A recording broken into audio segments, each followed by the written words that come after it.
Welcome back to Dominant Mets Nation. How are we all doing? Today's question is: are the New York Mets currently better than the New York Yankees? I've said in the past that I think that it's hands down not a competition, that the Mets are set up to be much better for the future. But currently, are the New York Mets better for the 2025 season? I actually answered that question last year, but I think this year it is a lot easier for Mets fans to answer that question, especially early on. All right, folks, before we get into to today's video, smash that like button. Let's get this video started off right. I'm sure we're all feeling good. In fact, let me know, how are we feeling? I mean, to me, there's nothing better than seeing our players that we haven't seen in the last couple months report to spring training. It's nothing better hearing Carlos Mendoza, David Stearns, Francisco Lindor, all our top guns really speak.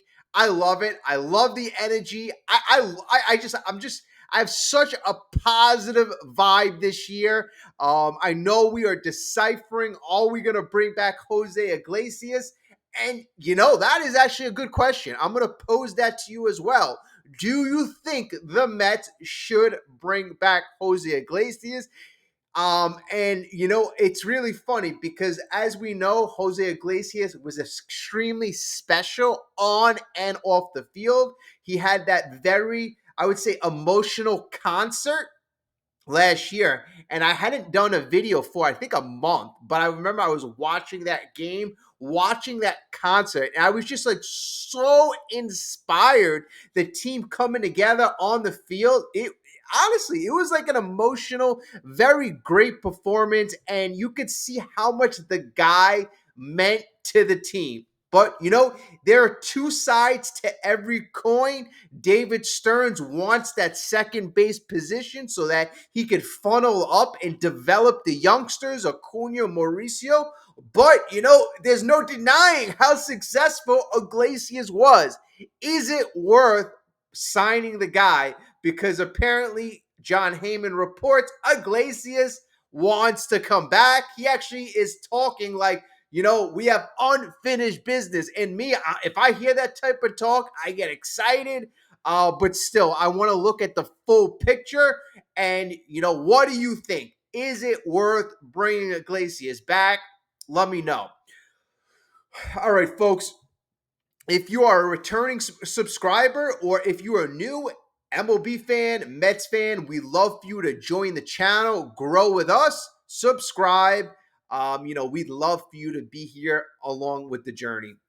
But I gotta say, I am very, very excited, and it's really causing me to think. I've been looking at all the reports, Yankee reports, Mets reports, around baseball reports. A lot of stuff going on right now. A lot of stuff going on. Every spring training or every camp across MLB, everybody feels good. We're all winners right now.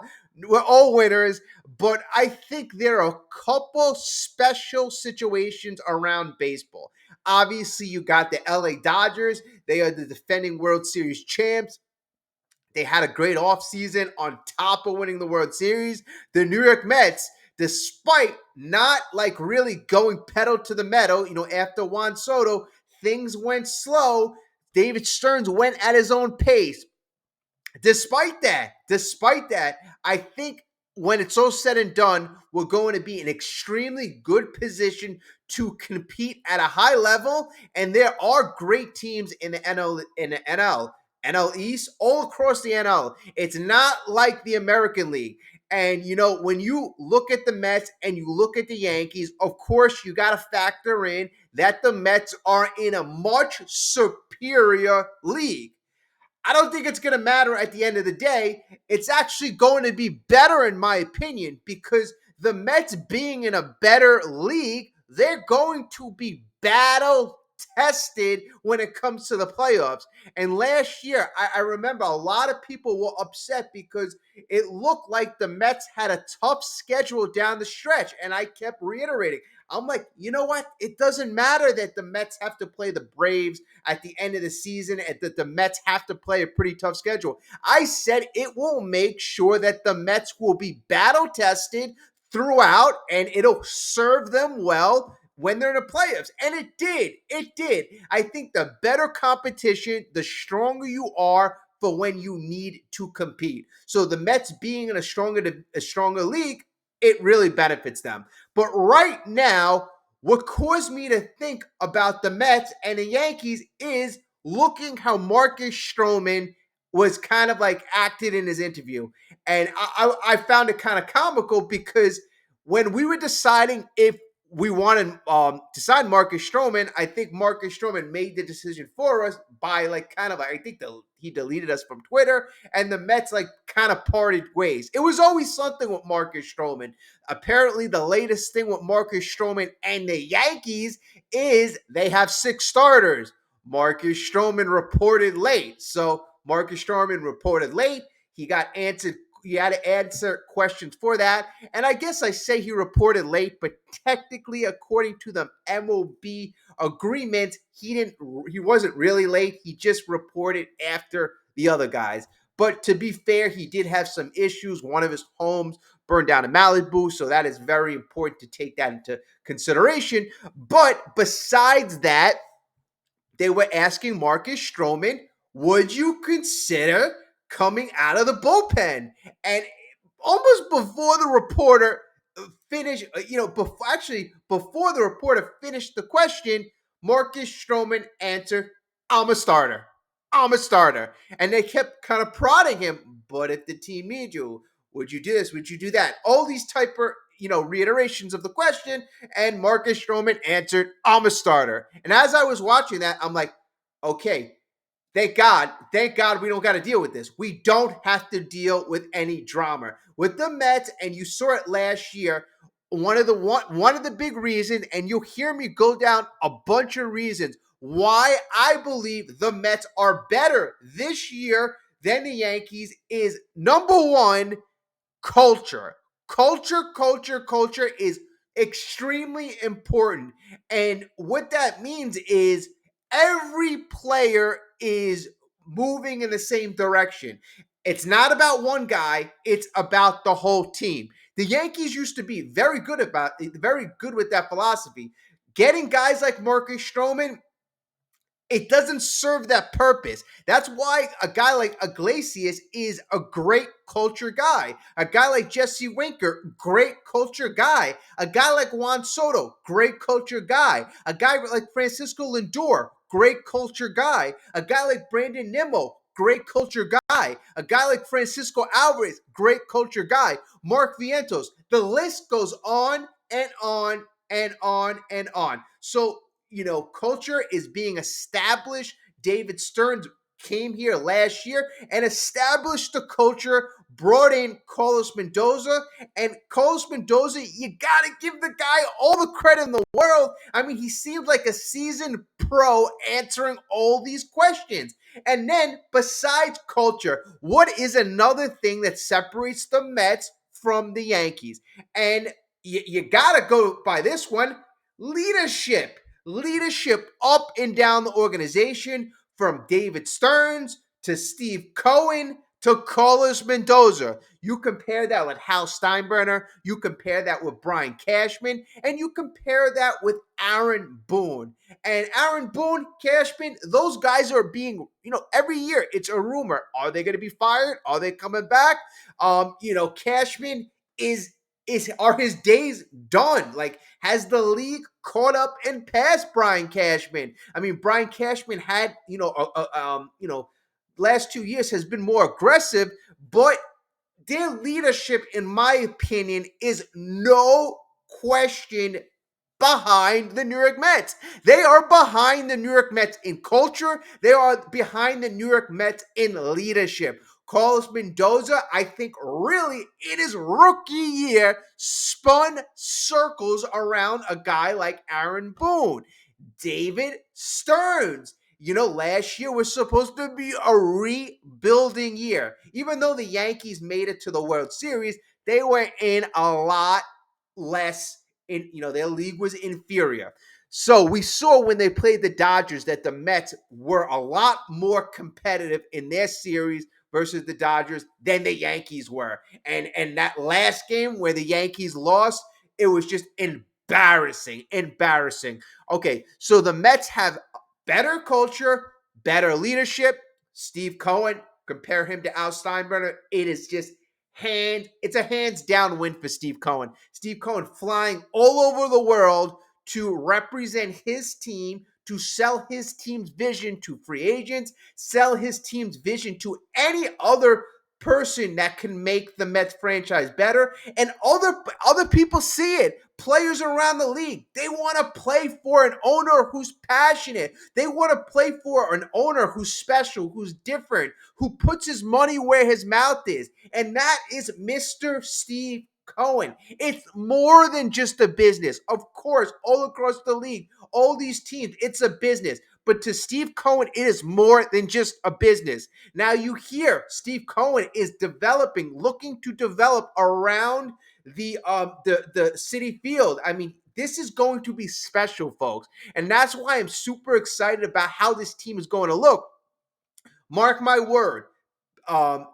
It's all about winning. It's all about winning because if you're going to put all this entertainment around City Field, the main draw is going to be the New York Mets. You're going to have superstars. That's why Juan Soto is important. You're going to have Francisco Lindor. I mean, honestly, I keep saying Vladimir Guerrero Jr. because superstars. He sees how important, how successful it's worked in LA. We're trying to kind of duplicate that, but Steve Cohen's doing it, on a grand scale. So I'm super excited. So again, culture, leadership across the board, New York Mets right now. Okay, and that's not to say it was always like that, but in the last 2 years specifically, since David Stearns took over the team, they've been going in a positive direction. I mean, in these, they're not making dumb decisions. Any move they make, they are low risk moves, high reward moves. Brian Cashman, let's look at a Max Fried contract. Yes, that is a high reward, but it's also high risk. High risk. I mean, like he can have it dominate for 2 years and then, get hurt, 6 years left in the contract. Oh no. Oh no. It could be a disaster. So, that's what I like about David Stearns. And then, guys signing guys like Marcus Stroman, causing I mean, it is just a completely different philosophy right now. Now, again, culture and you have leadership go to the New York Mets. And then, of course, in my opinion, you look at the talent. But I look at culture, I look at leadership before I even get to the talent. All right, so both teams have really put their money where their mouth is. The Yankees are a little over $300 million. And in the landscape of things right now, you have the Dodgers, you have the Mets, and you have the Yankees. So over the last couple of years, the Yankees have fallen short on a very key couple players. In the last couple of years, they tried to go after Yoshinobu Yamamoto. Obviously, Dodgers won in that battle. Then they tried going after Juan Soto. Obviously, the New York Mets won in that battle. So the landscape amongst all of MLB has changed. It is not the Yankees on Mount Everest. They are not the leaders of the pack. So it's a new world order that Hal Steinbrenner and Brian Cashman have to navigate. It really is. And it was talked about recently. Hal Steinbrenner basically said he suggested that he cannot spend at a level of the Dodgers, and even for that matter, like the New York Mets. The Los Angeles Dodgers payroll is estimated. Look at this, folks. The payroll of the Los Angeles Dodgers is estimated at 402 million. The Yankees sit at 304 million, and the Mets, I've seen them sit anywhere between 324 and 330 right now. So the Mets, they are over the 301 million mark, which is the fourth threshold. So they're going to be taxed at 110%. Um, but again, I mean, the Dodgers, good for them. They raised the bar. They're defending World Series champions. They are doing a lot of good things. But between the Yankees and the Mets, I just don't think right now it's going to be kind of close because they're going in two different directions, folks. The Yankees are very cost conscious. They'll go over the 300 million, but their goal, they will move heaven and earth to get below that $300 million mark. Steve Cohen, he's more opportunistic. If he needs to be at 340, 350, 360, he will smile, he will laugh, he will be comfortable. The Yankees, not so much. They have to finagle it to make themselves under the 300. So, that doesn't make a difference if you look at the talent level. So, now let's look at the talent level because I think that's really important. Actually, real quick, before I get into the talent of both the Mets and the Yankees, I just want to make note of something that I saw in spring training that was quite interesting. Obviously, Francisco Alvarez the other day made note that, in his opinion, the New York Mets have the best lineup in all of baseball. Me personally, I liked it. I like guys who are fearless. I like guys that stick their chest out and they're not afraid of anybody. But there's a flip side to that. There's a flip side. Other people were saying, oh, now Francisco Alvarez has put a target on the back of the Mets, and now it led to motivating other teams. Me, I don't really subscribe to that, but a thing that it has led to is all the reporters keep asking. They keep asking Lindor. They've asked Carlos Mendoza. They said, "What do you think about Alvarez saying they have, you guys have the best lineup in all the baseball?" So Carlos Mendoza, his answer was, yeah, a bit of a chuckle, and he said that there's many good lineups in all the baseball. So he didn't support Alvarez's opinion, and then Lindor, same thing. And I think Lindor, he kind of, really sidestepped it. He really sidestepped it. And then he kind of said, hey, you know what? But I wouldn't expect anything less from Francisco Alvarez because when we're, taught at a young age, we're taught to feel like we are the best, to have that type of confidence. But, he didn't, none of the guys, Carlos Mendoza and Francisco Alvarez, didn't kind of support the theory that the Mets have the best lineup. So, in a way, like I'm like, they're kind of like they're not killing the kid, but in a way, it seemed like they were trying to teach the kid like a lesson. Like, hey, you know what? Great, I love the fact that you have the confidence, but don't say that. Don't say that. Me, like, I don't mind that. I really don't mind that. But it seemed like this is the way the Mets are subscribing to. And it's fine. It's fine. Like, the way you comport yourself is, I guess, I guess the Mets don't want Alvarez to, I guess, eat these words in the future. God forbid the Mets are in a slump, Alvarez is in a slump. 3 months, you're in LA, and now a bunch of fans are going to get on you, heckle you, boo you. And, that might be a situation where a guy like Francisco Lindor has more experience. Guy like Carlos Mendoza, he's been around a lot longer. That might be more foresight that went into their thought process when they were speaking. But Francisco Alvarez is like, no, all bravado, confidence. So that's, if I look at it from their lens, their perspective, that's what I could see why they came up with their answers.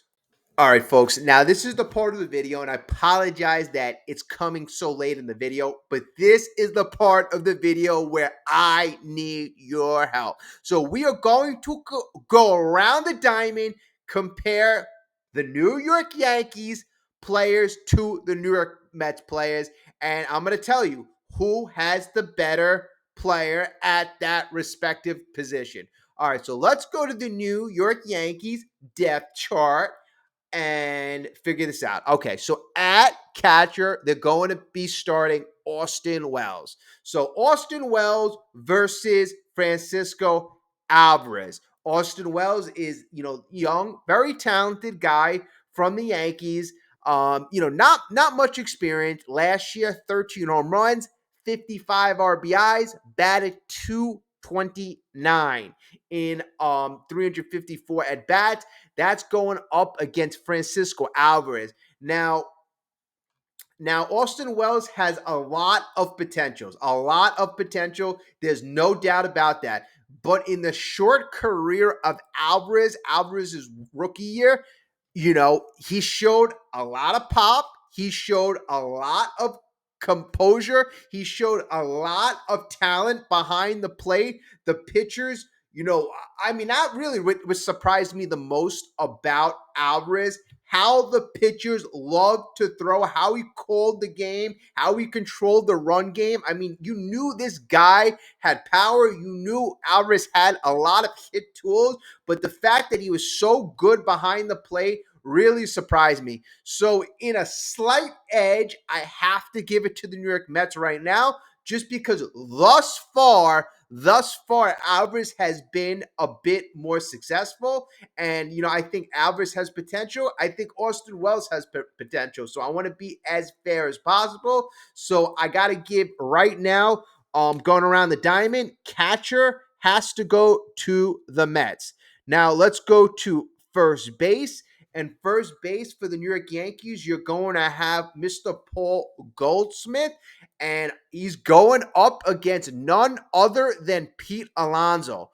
Paul Goldschmidt is going into age 37, and that factors in a lot when it comes to who's going to have a better season.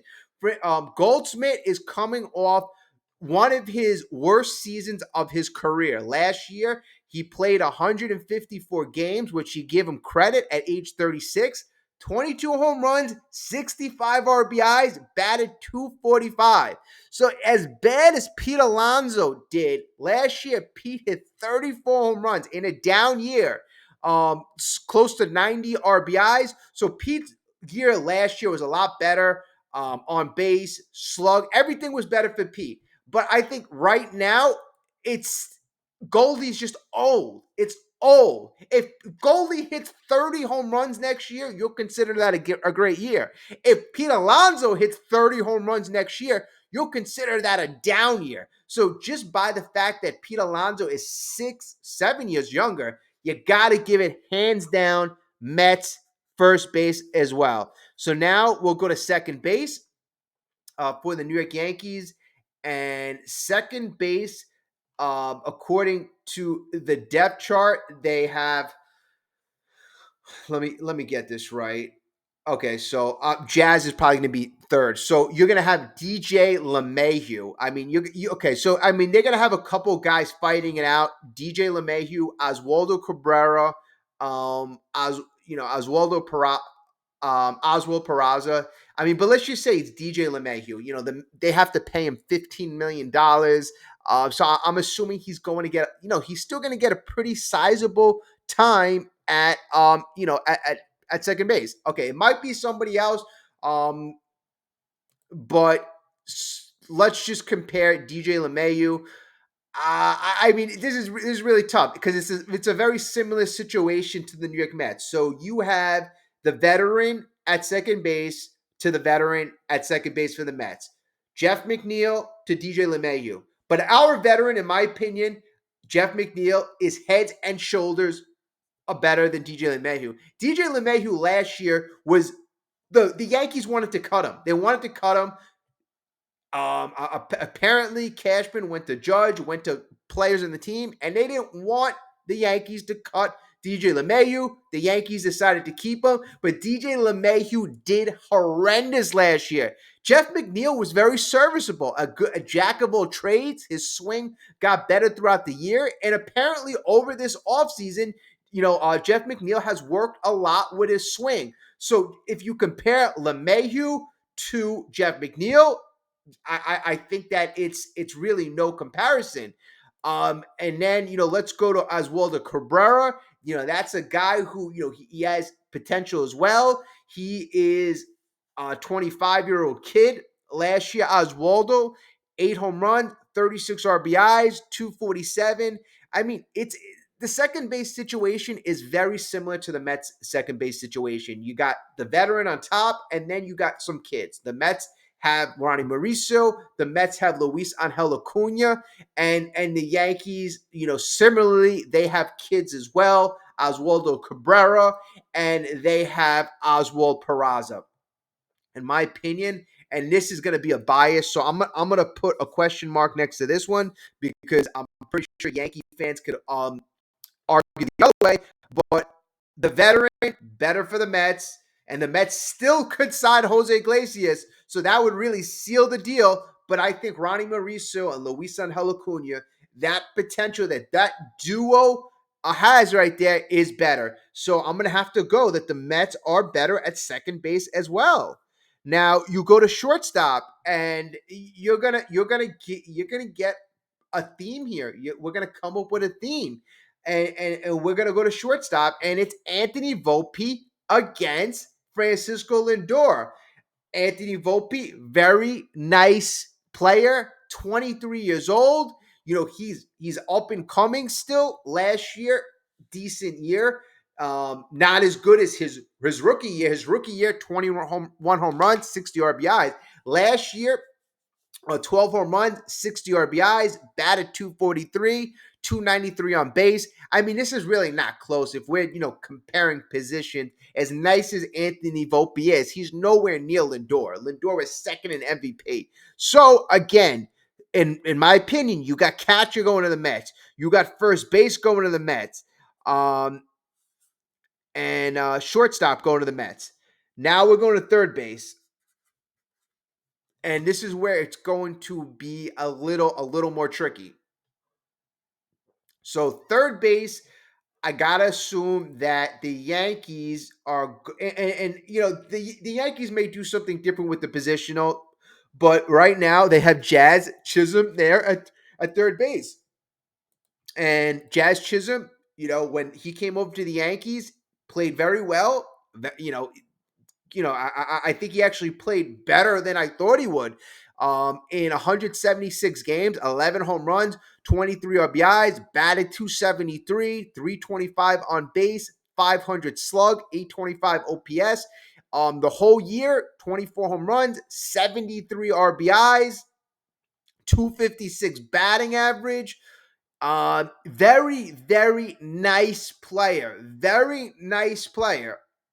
But in my opinion, the upside on a guy like Mark Vientos is much higher. Is much higher. Like Mark Vientos in less games hit more home runs, and you saw the way he played in the playoffs, and it shows you that this guy under pressure, it makes no difference.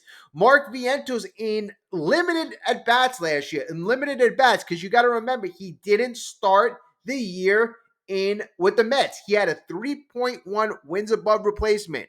In only 450 games, he had 27 home runs, folks. Yankee fans who are arguing Jazz is better, in 450 at-bats, Mark Vientos hit 27 home runs, 71 RBIs, batted 266, 322 on base, 516 slug. Almost every stat you could think of, Mark Vientos was better in 100 less at-bats. Now you have him going into year two. I expect progression from Mark. So a third base, I got to give the Mets third base as well. And folks, are you sensing what I'm sensing? I'm sensing an onslaught. Now, let's go to left field. And again, this is I guess this could be a little tricky, but most likely the Yankees are going to have Jason Dominguez, one of their top guys in their system in the last couple of years. This was a guy that when he was drafted, this was a guy that was supposedly the future Mike Trout. He could have played center field, but he's not the best defensive guy. So most likely Bellinger's there. You're gonna have him in center field. I mean, you're gonna have him in left field. Just so you know, he's had very limited at bats, very injury prone. I don't think that this is another one where you don't really need to compare.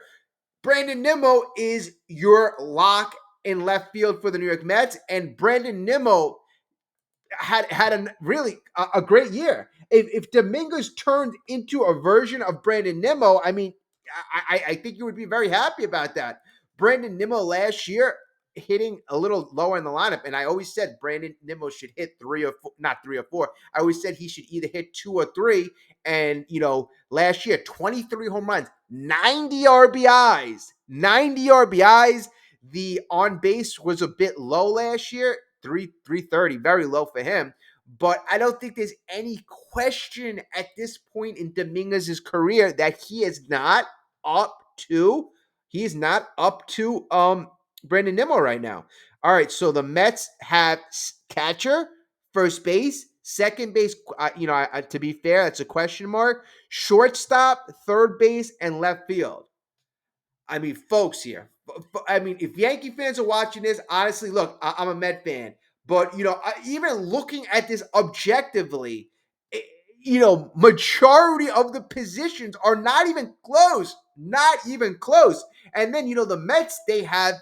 I mean, we didn't even go over the bench yet, but I mean, and I'm trying to be fair. I'm really trying to like think of this as from a Yankee fan.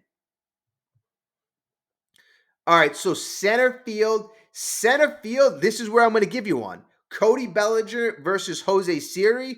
And I'm going to give you this. I'm going to give you this one. Cody Bellinger is better. So the Yankees have center field. And now this is where we go to the battle. The battle.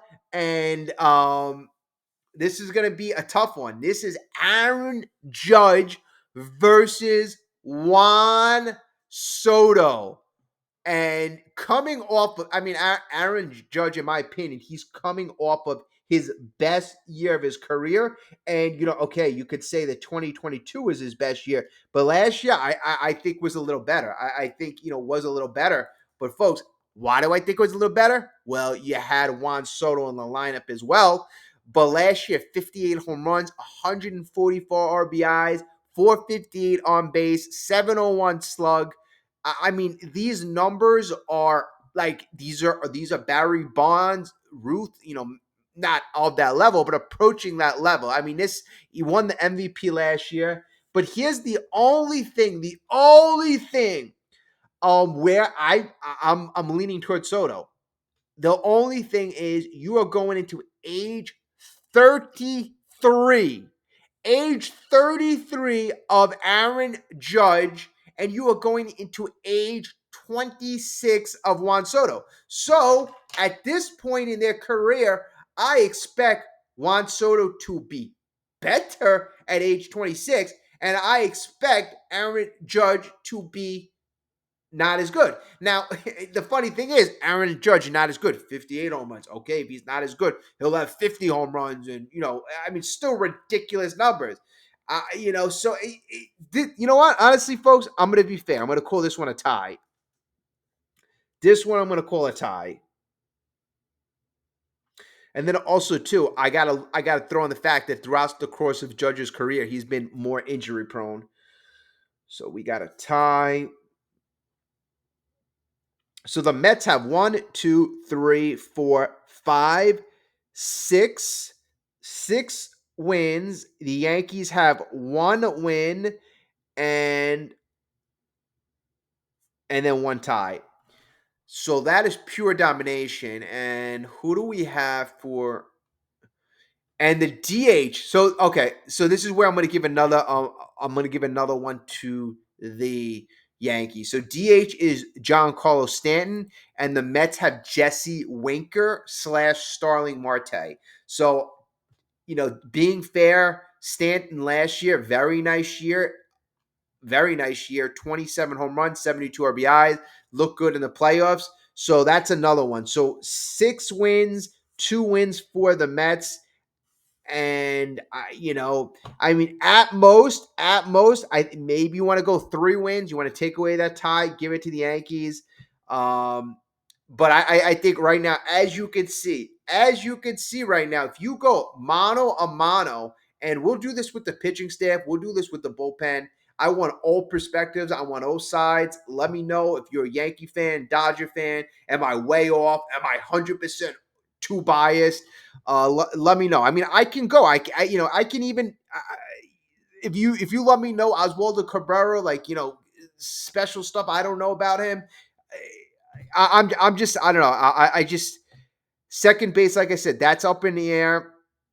But it's designed like that. Like the Mets right now, the way David Stearns has designed the team, second base and center field are the two positions where the young kids have opportunities / DH. So am I surprised that the Yankees, those are the positions where second base, the Yankees might be better, DH, the Yankees might be better, center field? Yeah, those are the positions that David Stern did not really address. He didn't really address. I guess Jesse Winker, you re-signed him, but we didn't go out and make a big trade, center field. We got a $2 million Jose Siri. I mean, I think that's good value right there. But these are positions where we didn't have any major upgrades. So I'm not really surprised that the Yankees, who went out to address center field, um, and they have a 25, $30 million player at DH, Giancarlo Stanton. I'm not surprised those a couple positions are better. So all in all, I had Yankees have 2 wins. That being better at DH, better at center field. Right field, I'm still calling a tie, but I could see if you're a Yankee fan, you want to give that as a win. So, I guess to be fair, the Mets have 6 wins and the Yankees have three. Three. So that is advantage. That is advantage Mets. And, I mean, you can go, I'm waiting to see how the bench is going to look. Like the bench, I can compare the bench right now, but I think the bench is very indicative of spring training. Like who's going to shine in spring training, who's going to have a great spring training, like who's going to even make the team. There could be, there's always one or two guys that have an amazing spring training, come out of nowhere, make the team, and you're like, okay, you know what? That guy's going to have a key role, but he's going to be on the bench. So we'll do the bench in the future. We'll do the rotation in the future, and maybe I'll highlight this segment of the video, put it a little further in the front instead of all that fluff. I just haven't had a video in the last couple of days, so I just wanted to talk to you. So hello. Hello. Hopefully we are all doing well. We're excited. I'm trying to think about going down to Port St. Lucie in a couple weeks. I'm only a couple hours away. I think I'm like a little over 2 hours, so the trip is not that bad for me. I love to catch a couple spring training games, see the atmosphere, see Juan Soto. I got to make sure whatever game I go to, Juan Soto is playing. But yeah. All right, folks. Let me know what you think. Like, subscribe. Also, I'm going to continue to say our membership, our raffle. We're going to do these giveaways at like these milestone markers. 3,500. We're going to do the first giveaway. It'll be in a form of a raffle. We'll raffle off a $25 gift card. At 4,000, we're going to raffle up a $50 gift card going to one lucky member. So if you're a member, you stand a good chance of winning. I think I got like 7 or 8 members right now. Thank you so much. You guys help support the channel. I do really appreciate that. And then, like I said, as the channel continues to grow, all these raffles, what we're going to do is open it up to people. I have my wife. She's making like all these different things. So we're going to do some nice things. I want to, give back everybody who's a part of my channel, whether it's comments, even if you're liking the videos, I just want to make sure that throughout time I am giving back. I am showing that I am appreciative because, we really are appreciative, you guys. So thank you so much. And if you want to follow us on Twitter, you could, or X, it's at Dominant Mets.